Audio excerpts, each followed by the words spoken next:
Oke, assalamualaikum warahmatullahi wabarakatuh. Senang sekali saya, Fijriani, bisa membersamai kalian semua di mata kuliah praktek lab konseling perorangan. Dan kali ini izinkan saya untuk menyampaikan sedikit pengantar di mata kuliah praktek lab konseling perorangan ya. Ketika kita bicara tentang praktek lab konseling perorangan, tentu saja kita harus memposisikan diri kita sebagai konselor yang sedang melakukan proses konseling perorangan.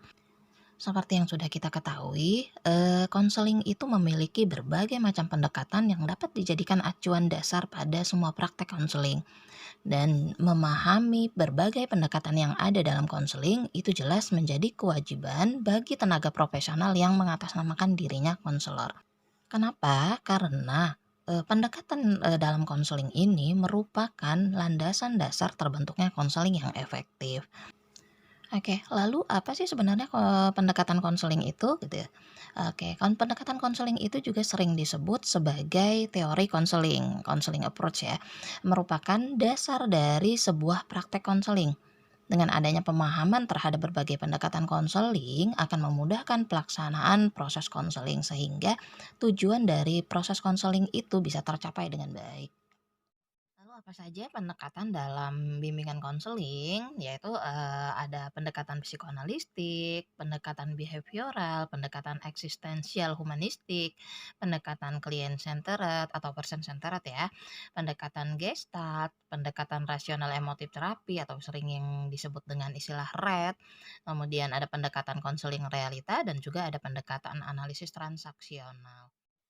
Dari sekian banyak pendekatan yang tadi sudah saya sebutkan sebelumnya, fokus mata kuliah praktek lab konseling perorangan ini yaitu kepada 2 pendekatan, ya, pendekatan client centered dan pendekatan konseling realita. Apa sih sebenarnya pendekatan client centered itu? Ini adalah pendekatan konseling yang dikembangkan pertama kali itu oleh Carl Rogers, yang sering disebut dengan client centered therapy atau person centered therapy.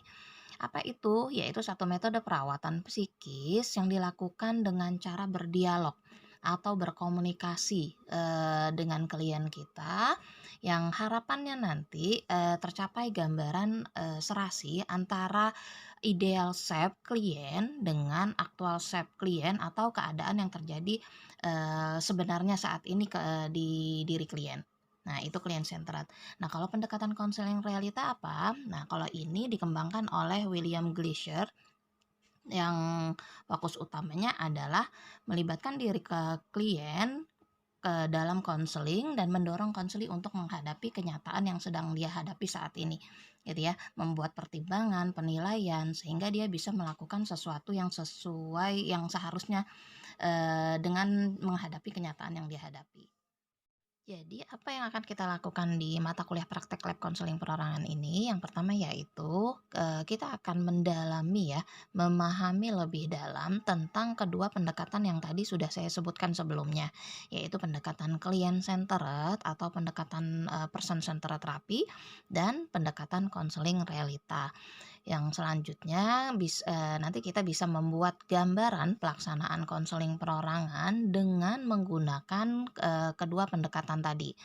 Sampai akhirnya harapannya kalian bisa mempraktekkan atau melaksanakan konseling perorangan dengan menggunakan, kedua pendekatan yang kita bahas atau yang kita dalami, yaitu pendekatan client centered dan pendekatan, konseling realita. Oke, itu tadi pengantar praktek lab konseling perorangan.